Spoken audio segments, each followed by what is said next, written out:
I'm adopted, and my biological mother was 17, and so was my biological father. She was 7.5 months pregnant when she decided to go to Planned Parenthood, which is the largest abortion provider in the world, and they counseled her to have a late-term saline abortion, which is a saline salt solution that is injected into the mother's womb. The baby gulps that solution, it burns the baby inside and out, and then she is to deliver a dead baby within 24 hours. And to everyone's great shock and surprise, I didn't arrive dead but alive on April the 6th, 1977 in a Los Angeles County abortion clinic. What's fantastic about this, about the perfect timing of my arrival, is that the abortionist was not on duty yet. So he wasn't even given the opportunity to continue on with his plan for my life, which was death.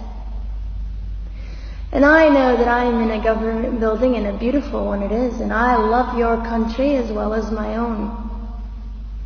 But I know in the age that we live in, it is not at all politically correct to say the name of Jesus Christ in places like this. To bring him into these sorts of meetings, because his name can make people so terribly uncomfortable. But I didn't survive so I could make everyone comfortable. I survived so I could stir things up a bit. And I have a great time doing it.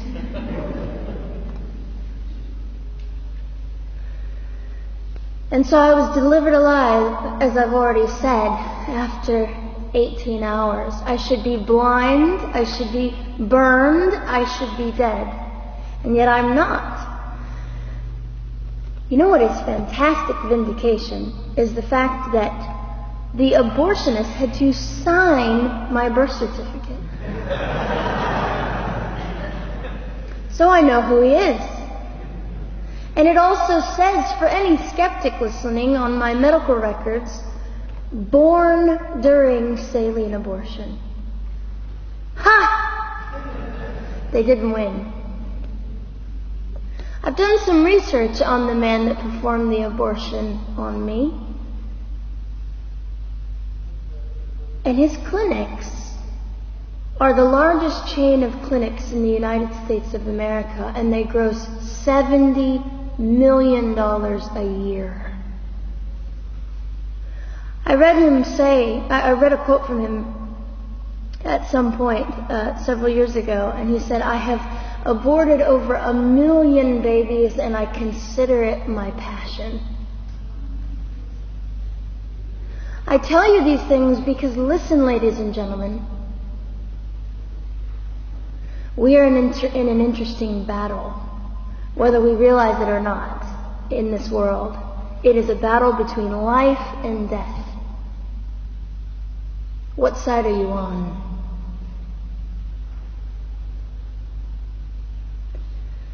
So a nurse called an ambulance and had me transferred to a hospital, which is absolutely miraculous. Generally, the practice at the time, and up until 2002, was, in my country, was to end the life of an abortion survivor by strangulation, suffocation, leaving the baby there to die, or throwing the baby away.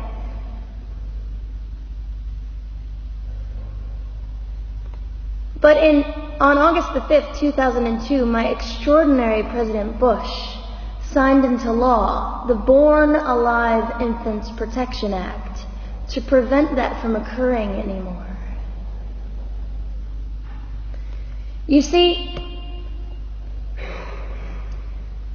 we're playing for keeps. We're playing I'm hoping to be hated by the time that I die, so that I can feel God about me and understand what it was to be hated. He was hated. Christ was hated. And not that I look forward to being hated, but I know along my journey, I know I'm already hated because I declare life. I say, you didn't get me. The silent Holocaust didn't win over me. And my mission, ladies and gentlemen, among many things, is this: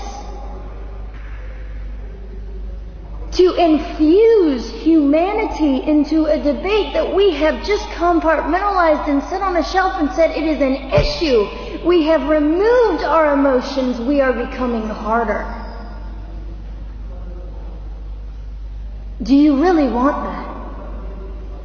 How much are you willing to take, and how much are you willing to risk to speak the truth in love and graciousness and stand up and at least be willing to be hated? Or at the end of the day, is it all about you or me?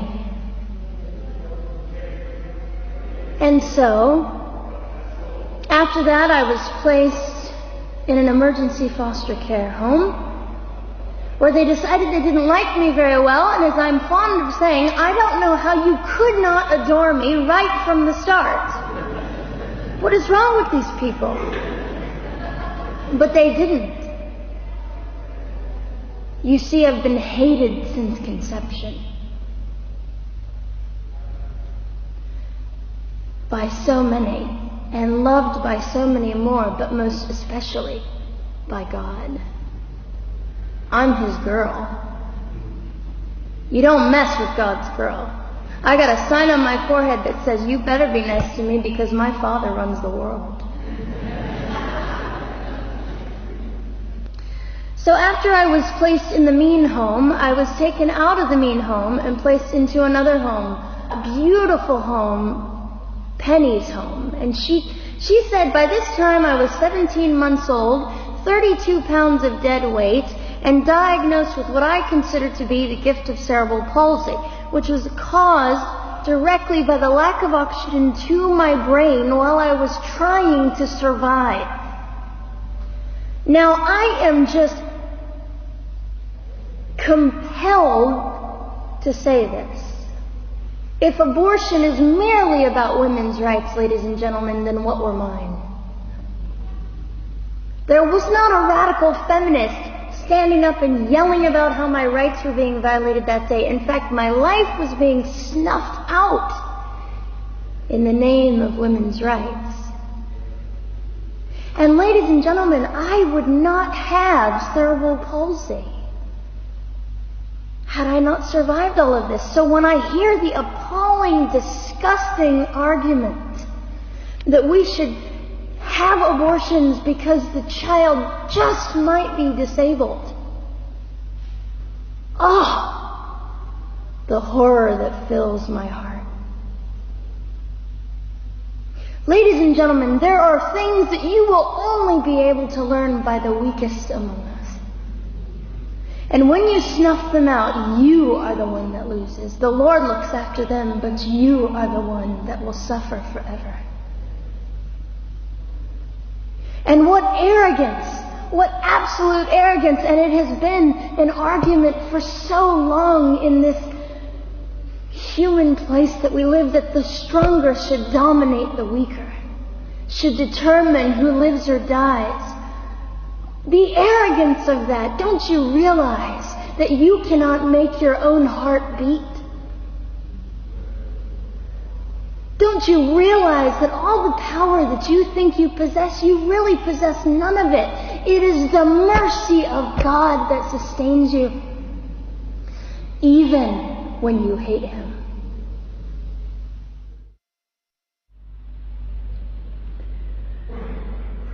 So they looked at my dear Penny and they said, Gianna will never be anything, which is always encouraging.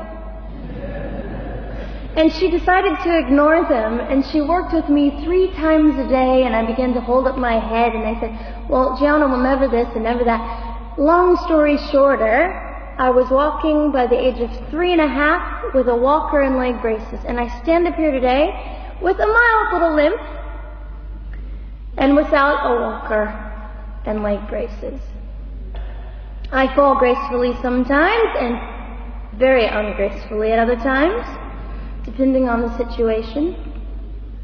but I consider it all for the glory of God. You see, ladies and gentlemen, I am weaker than most of you, but this is my sermon. And what a small price to pay to be able to blaze through the world as I do and offer hope. And I think in our misunderstanding of the way things work, we misunderstand how beautiful suffering can be. I don't willingly sign up for it, but when it comes, we forget. We forget that God is in control and God has a way of making the most miserable thing beautiful.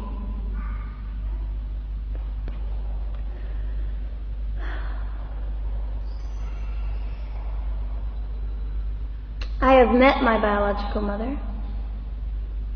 I have forgiven my biological mother. I am a Christian.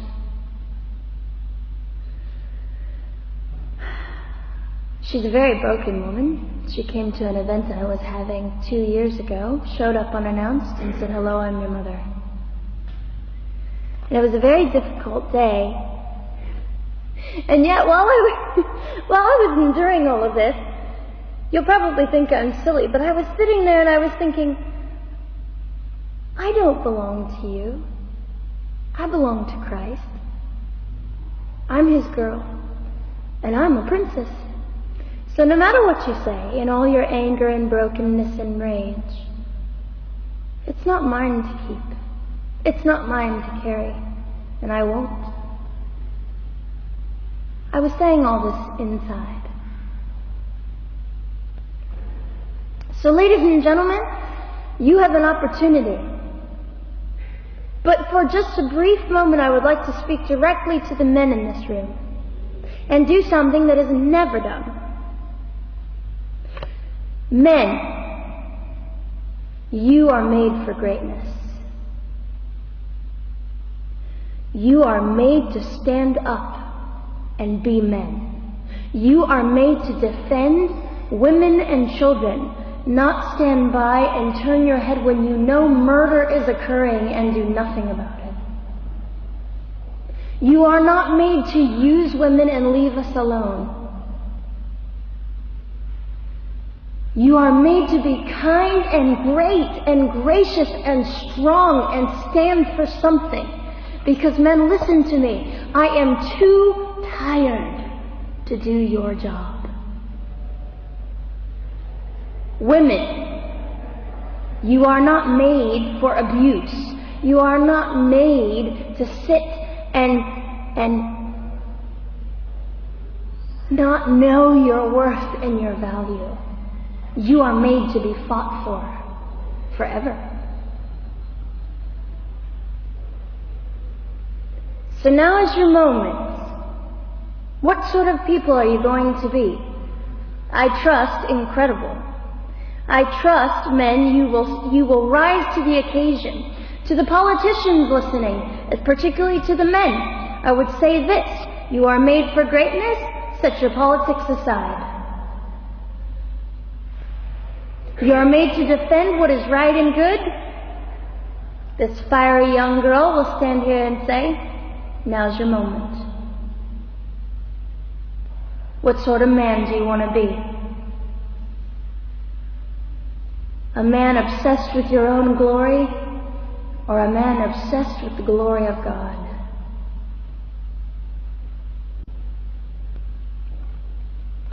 I'll just end with this.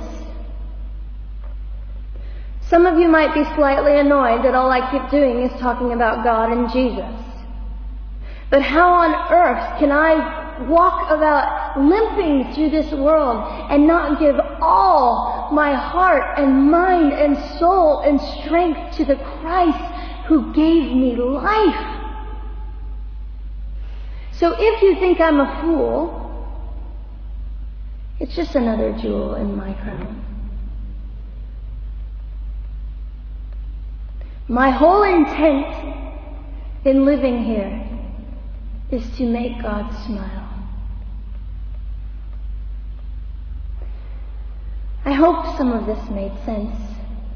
It just came from my heart. God bless and keep you.